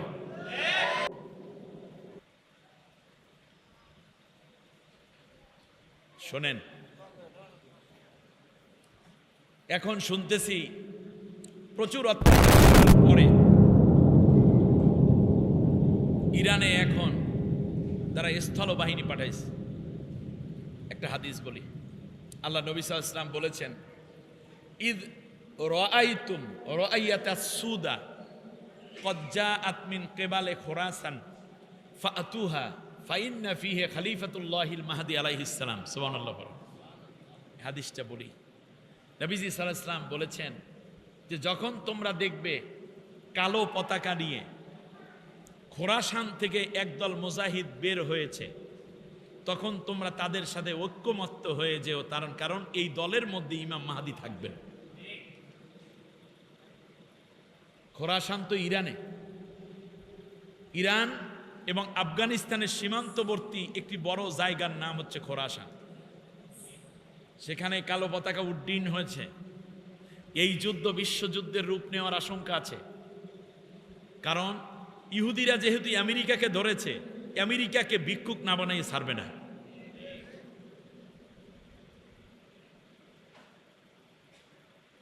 ইরান যুদ্ধ করতে যায় নাই, বরং ইরানের কাছে তারা যুদ্ধে নেমেছে। আমরা দোয়া করব আল্লাহ তাআলা মাজলুমদেরকে, মুসলিমদেরকে বিজয় দান করবে। ইহুদিদের পরিণতি নিয়ে আল্লাহ নবী বলেছেন, লা তাকুমুস সাআতু হাত্তা ইউকাতিলাল মুসলিমুনাল ইয়াহুদা ফায়াখতাবিয়াল ইয়াহুদিয়্যু মিন ওয়ারাইল হাজারি ওয়াশ শাজার ফায়াকুলুল হাজারু আওয়াশ শাজারু আইয়ুহাল মুসলিম ইয়া আব্দাল্লাহ ইন্নাল ইয়াহুদিয়্যু মিন ওয়ারাই আও খালফি ফাতুহা আও ফাতাআল ফাকতুলুহু ইল্লাল গরকাদ ফাইন্নাহু মিন শাজারিল ইয়াহুদ আও কামা ক্বালা আলাইহিস সালাম। আল্লাহর নবী বলেছেন, যুদ্ধ একটা হবে মুসলমানদের সাথে ইহুদিদের, ততদিন কিয়ামতই হবে না যতদিন না পর্যন্ত পৃথিবীর সব ইহুদিদেরকে মুসলমানরা হত্যা না করে। হত্যা করতে কাদেরকে? আমার কথা, রাসূলুল্লাহ সাল্লাল্লাহু আলাইহি ওয়াসাল্লামের কথা। ইহুদিরা তখন পালাতে যাবে গাছের আড়ালে এবং পাথরের আড়ালে। তখন গাছ কথা বলবে, পাথর মানুষের মতো কথা বলবে। তারা বলবে, হে আল্লাহর বান্দা, হে মুসলিম, আমার পেছনে একটা ইহুদি লুকাইয়া আছে, আমার কাছে আসো এবং তারা হত্যা করে ফেলো। কিন্তু একটা গাছ যে কথা বলবে না, আশ্রয় দেবে, তার নাম বরকত। তেল আবিব হয়ে ইহুদিদের যেই জবরদখল করা যে মুসলিম ভূখণ্ড তারা জবরদখল নিয়েছে, সব জায়গায় তার বরকত গাছ লাগায়। তার কারণ নবীর এই হাদিস তারা জানে, বরকত গাছ তাদেরকে কি দেবে? আশ্রয় দেবে। অন্যান্য গাছ পাথর তারা তো বললেই দেবে, ধরাইয়া দেবে। কিন্তু এই বোকারা জানে না যে আল্লাহ নবী তো যেখানে যাবে সেখানে তো গাছ আর পাথর বইলেই দেবে, শুধুমাত্র বরকত কথা বলবে না। অতএব বরকতের পেছনে তালাশ করলেই তো হয়ে যায়। বোঝেন নাই? আসলে চোর কোন জায়গায় পালাইছে, ভিকটিম কোথায় আছে, অপরাধী কোথায় আছে, তা তো ধরাই দেবে কে? সন্ত্রাসীরা কোথায় লুকাইয়েছে তা তো গাছ আর পাথর বইলে দেবে, শুধু বরকত বলবে না। অতএব সাহাবিগণ যাইয়া, অর্থাৎ সাহাবিগণ না তো মানে মুজাহিদরা গিয়ে তালাশ করবে কোথায়? তাহলে আল্লাহ নবী মূলত আসামির জায়গা চিহ্নিত করে গেছেন 1450 বছর আগে। সুবহানাল্লাহ বলেন। প্রিয় ভাইয়েরা, আমাদের এই ভূখণ্ডেও যুদ্ধ হবে। অনেকগুলো হাদিস নবীজি বলেছেন, গাজওয়ায়ে হিন্দ খুব কাছাকাছি। এজন্য মানব সৃষ্টির 1 নম্বর উদ্দেশ্য, মূল উদ্দেশ্য খেলাফত প্রতিষ্ঠা করা। আর খেলাফত প্রতিষ্ঠা করতে হলে আল্লাহর গোলাম হওয়া লাগে। সেই জন্য ইবাদত করতে হয়। ইবাদত মানে গোলামিত্ব করা, আর আবেদ মানে গোলাম। আবেদ অর্থ কি? গোলাম। আর এই গোলামিত্ব করি আল্লাহর জন্য। এই জন্য আল্লাহ আমাদের মাবুদ। আল্লাহ কি? মাবুদ। তা নামাজ, রোজা, হজ, যাকাত। আপনি মনে করেন আল্লাহ নবী 10 বছর রাষ্ট্র চালাইছেন, এটা খেলাফতের দায়িত্ব না? কথা বলেন না কেন? তা নবী খেলাফতের দায়িত্ব পালন করছেন। এখন এই যে খেলাফত দায়িত্ব পালন করছেন, এটাকে কি আল্লাহ নবী নবীওয়ালা কাজের মনে করে করেছেন, না নবীওয়ালা কাজের বাইরের কাজ মনে করে করেছেন? কি এতটুকু জবাব দিতে পারলেন না কেন? এই যে তিনি রাষ্ট্র চালাইলেন, রাষ্ট্রপ্রধান হইলেন, একজন রাষ্ট্রপ্রধান কাজ অনেক না? ঘন্টার পর ঘন্টা সময় দেওয়া লাগে না? আপনি এলাকার একটা মেম্বার হইলে বউরে সময় দেওয়ার সুযোগ থাকে না অনেক সময়। চেয়ারম্যানের দায়িত্ব আরো বেশি, এমপির দায়িত্ব, প্রধানমন্ত্রীর দায়িত্ব। আল্লাহ রাসূল সাল্লাল্লাহু আলাইহি ওয়াসাল্লাম পৃথিবীতে ইসলামী হুকুমত কায়েম করলেন, কত যুদ্ধ, কত সন্ধি, কত কাজ, কত বিচারপতি, প্রধান বিচারপতি তিনি, প্রধান সেনানায়ক তিনি, এরপরে কত কাজ, এরপর একাধিক স্ত্রী, সন্তান, নাতি নাতিন। আপনি বলেন আল্লাহ নবী এই যে 10টা বছর পর্যন্ত এত কষ্ট করলেন রাষ্ট্রের জন্য, খেলাফতের জন্য, এটা কি নবীওয়ালা কাজের মধ্যের কাজ ছিল নাকি নবীওয়ালা কাজের বাইরের কাজ ছিল? তাহলে তার কারণ হচ্ছে খেলাফতের দায়িত্ব পালন করাই হচ্ছে নবীওয়ালা কাজের অন্যতম বিদায়। আল্লাহ নবী এই জন্য মার খেয়েছেন। কি নামাজের জন্য মার খেয়েছে? রোজার জন্য মার খেয়েছে? সাহাবিগণ জীবন দিয়েছেন কি এই হজের জন্য, জাকাতের জন্য, জিকিরের জন্য, টুপির জন্য, দাড়ির জন্য, জিকিরের জন্য না, কিসের জন্য? খেলাফতের দায়িত্ব পালনের জন্য। কিন্তু আপনি আমি কি করলাম? জিকিরকে ইবাদত বানাইয়া দিলাম, কিন্তু খেলাফতের আসল দায়িত্ব বাদ দিচ্ছি। নবীর চেয়ে বুদ্ধি আপনার বেশি, সাহাবীদের চাইতে বুদ্ধি আপনার বেশি। এই বুদ্ধি শিখাইছি ইবলিস, যে আমি তোমার ইবাদত করি কিন্তু হুকুমাত মানি না। তো হুকুমাত ইবাদত হলো পরে, আগে হইল খিলাফতের দায়িত্বের তামান্না আপনার ভিতরে থাকবে। এই জন্য সব নবীগণ, এই যে আমি টপিক নিয়ে আসছি, সব নবী ছিলেন খেলাফতের দায়িত্ব পালনে সবচেয়ে বেশি অভ্যস্ত। সুলাইমান আলাইহিস সালাম কি রাষ্ট্র চালায় নাই? দাউদ আলাইহিস সালাম রাষ্ট্র চালায় নাই? আপনারা বলেন। এরপরে জুলকারনাইন বাদশাহ, হযরতে আপনার ইব্রাহিম আলাইহিস সালাম, আল্লাহ বলছে আতাইনাহু মুলকান আযীমা, বিশাল রাষ্ট্রের রাষ্ট্রপ্রধান তারে বানাই দিছি। সুবহানাল্লাহ বলেন। আমাদের নবীকে আল্লাহ তাআলা রাষ্ট্রপ্রধান বানান নাই? আবু বকর রাদিয়াল্লাহু তাআলা নবীর ওয়াফাতের পরে কি করছেন? খানকা খুলছিল নাকি? কথা কয় না। বড় এক মাদ্রাসা খুলে চালাইছিল না? কি করেছেন? খেলাফতের, আপনি নামই তো বলি খলিফা, কথা কয় না।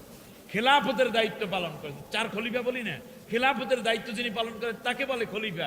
ইন্নী জাইলুন ফিল আরদে খলিফা। অতএব আমাদের ওই দায়িত্ব আছে না নাই? আছে। এরপরে আপনি দেখেন আল্লাহ নবী সাল্লাল্লাহু আলাইহি ওয়াসাল্লাম রাষ্ট্র চালিয়েছেন, এটা গুনার নিয়তে নাকি সওয়াবের নিয়তে? তাহলে বোঝা যায় রাষ্ট্র পরিচালনা করা এটা নবীওয়ালা কাজ এবং এটা সওয়াবের কাজ। এটা অনেক বড় সওয়াবের কাজ বিধায় এই কাজে আল্লাহ নবী নিজে অংশগ্রহণ করেছেন, পরে সাহাবীরাও এসেছেন, পরে তাবিঈনরা এসেছেন, তাবিঈনরা এসেছে, আজও পর্যন্ত এই সিলসিলা আছে। কিন্তু উম্মতের মধ্য থেকে কোন শয়তান কোন দিন শিখাইলো যে ইসলামে এই রাজনীতি করা যাবে না? আরে রাজনীতি তুমি পছানীতি করবে না। আল্লাহ রাব্বুল আলামিন তোমাকে রাজনীতি করার দায়িত্ব দিয়ে দুনিয়ায় পাঠাইছে, আর সেই রাজনীতি হইল আল্লাহর কোরআনের বিজয়ের জন্য নেতৃত্ব তুমি দিবে, তুমি পলিটিশিয়ান হবে, অন্য কোনো মতবাদ নয়। ঠিক কিনা বলেন?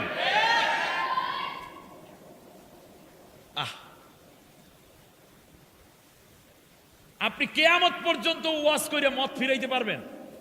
আজকে যদি সংসদে বিল পাস হয়, আগামীকাল থেকে মাদক দ্রব্য নিষেধ। কিয়ামত পর্যন্ত ওয়াজ করলে আমরা এই হুজুরে ওয়াজ করে পর্দা বানাইতে পারবো? আজকে যদি আগামীকালকে সংসদে উত্থাপিত হয় যে প্রত্যেক নারীর স্কুল কলেজ ইউনিভার্সিটি যেখানে পড়ো না কেন নারী সবাই বোরকা পরে বের হতে হবে অথবা হেজাব পরে বের হবে, বেপর্দা চলতে পারবে না, আপনারা বলেন 1 মিনিটের কথা আমাদের 100 বছরের ওয়াজের চাইতেও বড়। যদি বলা হয় মালে ভেজাল মিশাইতে পারবা না, এটা আপনি এখানে ওয়াজ করলে হবে? পিসাব হুজুর আপনি ওয়াজ করেন, বেশ ভালো কথা। আপনি এই ওয়াজ কইরা এই পর্যন্ত কি হয়েছে? স্বাধীনতার 54 বছর জোতা চুরি, মসজিদের জোতা চুরি ফিরাইতে পারিনি। অন্যগুলা বাদ দেন, মসজিদের, বিয়ার বাড়ি না কিন্তু মসজিদের। আপনি দেখবেন মসজিদে লেখা থাকে এখানে জোতা চুরি হয়, এই মসজিদে জোতা চুরি, এর লেখা দেখছি আমি। এরপর লেখা আছে জোতা চোর থেকে সাবধান। এরপর লেখা উই কোনায় যে জোতা চুরি হইলে মসজিদ কমিটি দায়ী থাকবে না। এরপর আর এক কোনায় লেখা 2 জোতা 2 বাক্সে রাখেন, তাহলে আর চুরি হবে না। 54 বছর স্বাধীনতা, মসজিদের মতো পবিত্র জায়গায় যে ইমাম সাহেব দাওরায়ে হাদিস, কোরআনে হাফেজ, মাহের, কত কিছু, আলেমে দিন, মুজাদ্দেদে জামান, খতিবে আজম, কুতুবে দি কি বলে, কুতুবুল আলম, মাহবুব সুবহানি, হাদিয়ে দাওরান, পীরে কামেল, কামেলে মোকাম্মেল, এ নিজের জোতা জোড়াও বাস করিয়া পলিথিন ভরিয়া নামাজের জায়গায় রাখে, মুসল্লার নিচে যাতে সরে না নেয়। 54 বছরে মসজিদের মতো জায়গার একজোড়া জোতা চুরি ওয়াজ করে ফিরাইতে পারলাম না, যে তাহলে বোঝা যায় এই ওয়াজ দিয়ে জোতা চুরি ফিরানো যাবে না। আর আল্লাহর কোরআনের আইন হলো আর সারিকু আর সারেকাতু ফাকতাউ আইদিয়াহুম, চোর চুরির হাত কাটতে দাও। দেখবেন 1-2টা হাত কাটলে আর কোনোদিন চুরি করবে না এলাকায়। আল্লাহর চাইতে বেশি বুঝলাম আমরা। শেষ করি, শেষ চুরিটা কোথায় হয়েছে জানেন? আমাদের এমপি হানজালা, ঠিক না? ভাগ্য বলা আমির হামজাটা চুরি হয়নি, তাহলে পাগলায় কত জানি জ্বালাইতে মানুষের। হানজালা আমাদের ভাই, ইয়াং মানুষ, শরিয়াতুল্লাহ, হাজী শরিয়াতুল্লাহ সাহেব এর উত্তরসূরি বংশধর। সংসদের মধ্যে কি জানি করছে, জোতা খুইলা দেখে, সংসদ থেকে বের হওয়ার সময় দেখে জোতা নাই। হ্যাঁ, জোতা নাই, বেচারা খালি মোজা পায়ে দিয়ে তারপর যাইতে আছে মসজিদের দিকে। এই জাতির ভাগ্য পরিবর্তনের জন্য যারা কাজ করেছেন ধন্যবাদ তাদেরকে। আমাদের আর পরিবর্তন দরকার নাই। আমরা এখন একটা পরিবর্তন দেখতে চাই, সেটা হচ্ছে এই পার্লামেন্ট আল্লাহর কোরআন দিয়ে চলবে, কারণ এটা মুসলমানের দেশ আর মুসলমান বিশ্বাস করে আল্লাহ আমাদেরকে খলিফার দায়িত্ব দিয়েছেন। অতএব আপনার দল মত আদর্শ যাই হোক না কেন, কোরআনের শাসন দিয়ে দেশ চলবে। এই বিধান যতদিন এই জমিনে কায়েম না হবে ততদিন বাংলার জমিনে শান্তি আসতে পারে না। আর এই কাজ কোনো দল এবং গোষ্ঠীর একক কাজ নয়। যিনি আল্লাহর সৃষ্টি মানুষ, আল্লাহকে স্রষ্টা মানবেন, তিনি এই খেলাফতের দায়িত্ব পালনে অভ্যস্ত হয়ে উঠবেন। আল্লাহ আমাদের কবুল করুন। হাযা মা ইনদি ওয়াল ইলমু ইনদাল্লাহ আলাইহি তাওয়াক্কালতু ওয়া ইলাইহি উনীব। সুবহানাকাল্লাহুম্মা ওয়া বিহামদিকা আশহাদু আল্লা ইলাহা ইল্লা আনতা আস্তাগফিরুকা ওয়া আতুবু ইলাইক। একবার আলহামদুলিল্লাহ, তিনবার কুল হুয়াল্লাহ পড়েন নাকি? এই কথাগুলো কি আমার বানানো কথা বলেছি? আমাদের নাজাত পাইতে চাই আমরা, তাই না? তাহলে আমরা ইবাদত করব, কিন্তু খেলাফত বাদ দিয়ে না। কিন্তু খেলাফতের দায়িত্ব পালন যদি না করি তাহলে ইবাদত কবুল। আমি কি ক্ষতি করলাম না উপকার করে গেলাম? কত বড় উপকার আপনি খেয়াল করছেন? অতএব যারা এখনো খেলাফত দায়িত্ব পালনের বাইরে আছেন, আজ থেকে সিদ্ধান্ত নিতে হবে আগামীকালকে আল্লাহর কোরআন বিধানের কায়েমের জন্য আমি দাওয়াতি কাজে লেগে যাব, আমি নেতৃত্ব দেব, ওই ভাইকেও নেতা বানাই দেব। যার যার জায়গা থেকে আগামী দিনে আমরা আল্লাহর কোরআন দিয়ে দেশ চলুক, এই বিধি বিধানে নিজেদেরকে সম্পৃক্ত রাখবো। আল্লাহ কবুল করুন। আমার কোনো কথায় কষ্ট পেলে আল্লাহর রাস্তায় মাফ করে দিবেন। আপনাদের সকলের জন্য অনেক দোয়া থাকলো। তার কারণ এই একটা মানে দুর্যোগপূর্ণ আবহাওয়ার মধ্যেও ঝুঁকি নিয়ে আপনারা, ঢাকাতে প্রচুর বৃষ্টি হয়েছে, গাজীপুর শেষ করেছি, ময়মনসিংহ ঢুকছি তখনও বৃষ্টি, এই দিকে আসলাম মাঝখানে বৃষ্টি, এদিকে আইসা দেখি কিছু বৃষ্টি কম। আমার ভাইয়েরা, দেশ জাতির জন্য দোয়া করতে হবে, কারণ বিগত 16 বছর পর্যন্ত বাংলাদেশের রন্ধ্রে রন্ধ্রে রয়ের এজেন্টরা ঢুকে আছে। তেলের মতো একটি নিত্য পণ্য, প্রয়োজনীয় পণ্য উপাদানকে এরা সিন্ডিকেট করেছে। সরকারের উচিত হলো এই সিন্ডিকেট ভেঙে দেওয়ার জন্য প্রয়োজনে আর্মি নামাই দেওয়া, গোয়েন্দাদেরকে কাজে লাগাই দেওয়া, লক্ষ লক্ষ লিটার তেল মজুদ রেখে আমার দেশের লক্ষ লক্ষ যুবকদের মোটরসাইকেল চালাইয়ে যারা চলে, এক একটা সংসার চলে। এখন ঢাকা কিন্তু অনেক ফাঁকা, কারণ তেল নাই, তোরা চলতে পারে না। বিশ্বের মুসলমানদের হাতে আল্লাহ তেল সম্পদ দিয়েছিলেন যাতে করে তোরা নেতৃত্ব দিতে পারো। কিন্তু আরবের নেতারা গাড়ি বাড়ি নারী, এই তিনটার পিছনে তারা পইরা রইল। আমেরিকার টাকাগুলো, কাগজগুলারে কেরায় করলো আল্লাহর নেয়ামত তেলের বিনিময়। টাকাগুলো জ্বালাইয়া দেওয়া যায়, তেলগুলো ছিল বড়ই শ্রেষ্ঠতম উপাদান। সৌদি আরব যদি চাইতো 1 লক্ষ অ্যাটম বোম বানাবে, সেই সম্পদ আল্লাহ তাদের দিয়ে রাখছে না, তেল এবং স্বর্ণ। সুবহানাল্লাহ বিহামদি। এই কাজগুলো করলো না। পাহাড় আছে, অ্যাটম বোম পরীক্ষা করতে পাহাড় লাগে, আল্লাহ হাজার হাজার পাহাড় দিয়ে রাখছে, পাহাড়ের নিচে দিয়ে রাখছে স্বর্ণ। আল্লাহ যেন বলতেছে, তোরা আইদুল্লাহম মাস্তাতাতুম মিন কুওয়া আর রিবাত, তোমরা বেশি বেশি করে যুদ্ধাস্ত্র সংগ্রহ করো। মনে হয় যেন আল্লাহ বলছেন, তোরা অ্যাটম বোম বানা, মাটির নিচে দিলাম স্বর্ণ আর তেল, আর পরীক্ষা করার জন্য দিলাম পাহাড়। কোনো মুসলমান নির্যাতিত হইলে তোরা না চোখ রাঙানি দিবি, বেশি ঝামেলা করেনি, একটা মাইরে তাহলে খাইয়ে দেবো, ঠিক কিনা বলে? আর আজকে তোমরা ধমক খাও। আহারে মুসলিম জাতি, ইরান যদি পরাজিত হয়, আমি আবার বলি, ইরান যদি পরাজিত হয়, মুসলিম বিশ্বে মাথা উঁচু করে দাঁড়াবার কোনো সুপুরুষ আর খুঁজে পাবেন না। ফতুয়া দিয়া, জিকির দিয়া, মাসআলা দিয়া ইহুদি খ্রিস্টানদেরকে থামানো যাবে না, কচু কাটা করবে। সাথে সাথে ইসলাম বিরোধী রাষ্ট্রগুলো যা আছে সবগুলো তারা আবার বড় রকমের শক্তি অর্জন করে সবার উপর আক্রমণ করবে। ঠিক তার পাশাপাশি আমার দেশের যে স্বৈর শাসক পালাইয়ে গেছে, মনে রাখবেন ভারত তাকে আবার আইনা দেওয়ার চেষ্টা করবে, কারণ ওই যুদ্ধের ঢেউ এখানেও আইসা লাগবে। দোয়া করতে হবে বেশি করে, শক্তির বিকল্প নাই। আল্লাহ তাআলা দুর্বলকে পছন্দ করে না, বরং দুর্বলকে দয়া করে আল্লাহ পছন্দ করে। দুর্বলকে দয়া করতে হলে ওই ব্যক্তির কি দরকার? দুর্বল মানুষ দুর্বলকে শক্তি এই সাহায্য করতে পারে? সাহায্য করতে পারে কে? শক্তিশালী। বলেন, দুর্বলকে সাহায্য করতে হলে তার ওই সাহায্যকারীর কি দরকার? শক্তি। ইন্নাল্লাহ আলা কুল্লি শাইইন, কি আল্লাহ দুর্বল নাকি? এখানে কি বোঝানো হয়েছে? শক্তি বোঝানো হয়নি, সবকিছুর উপর আল্লাহ শক্তিশালী। সাদিদুল কুওয়া মানে কি দুর্বল নাকি শক্তিশালী? কথা বলেন। সাদিদুল একব মানে কি দুর্বল নাকি শক্তিশালী? আল্লাহ নবীও বলেছেন শক্তিশালী দুর্বল মোমেনের চেয়ে শক্তিশালী মোমেন আল্লাহর কাছে প্রিয়। আলী রাদিয়াল্লাহু তাআলা আনহু মুর্তজা হলেন দুর্বলতার কারণে না শক্তির কারণে? সাহাবীগণ যুদ্ধের ময়দানে দুর্বল ছিলেন না শক্তিশালী ছিলেন? তাই আমরা যে একেবারে বুজুর্গ হয়ে গেলাম, মাথা উঁচু করিয়া তো তাকাই না, বরং 2-3 জনে আদরিয়া জাগান লাগে। 27 বছরের যুবক প্রত্যেক দিন 2টা করিয়া ডিম খায়, 4টা করিয়া মুরগির রান খায়, 6টা করিয়া প্রতিদিন কবুতরের গোশত খায়। হ্যাঁ, কত বড় শক্তিশালী যুবক, একেবারে দুর্বল। দুর্বলকে আল্লাহ পছন্দ করেন না, বরং শক্তিশালীকে আল্লাহ পছন্দ করেন। অতএব আমাদের কি দুর্বলতা দেখাবো না শক্তিশালী? ইরান কি দুর্বলতা দেখাচ্ছে না শক্তি দেখাচ্ছে? যা আছে তাই নিয়ে তারা চালাচ্ছে। সুবহানাল্লাহ বলেন। আল্লাহ তাআলা মুসলমানদের বিজয় দান করুন। তবে ইরানে যদি ঢুইকা পড়ে আমেরিকান বাহিনী, তাহলে ঠিকই ওখানে জাহান্নামের আযাব দেখাই দেবে ওরা, ঠিক না? আল্লাহ রাব্বুল আলামিন বাংলাদেশকেও হেফাজত করুন, আল্লাহুম্মা আমিন। আলহামদুলিল্লাহি রাব্বিল আলামিন, ওয়াসসালাতু ওয়াসসালামু আলা রাসূলিহিল কারীম।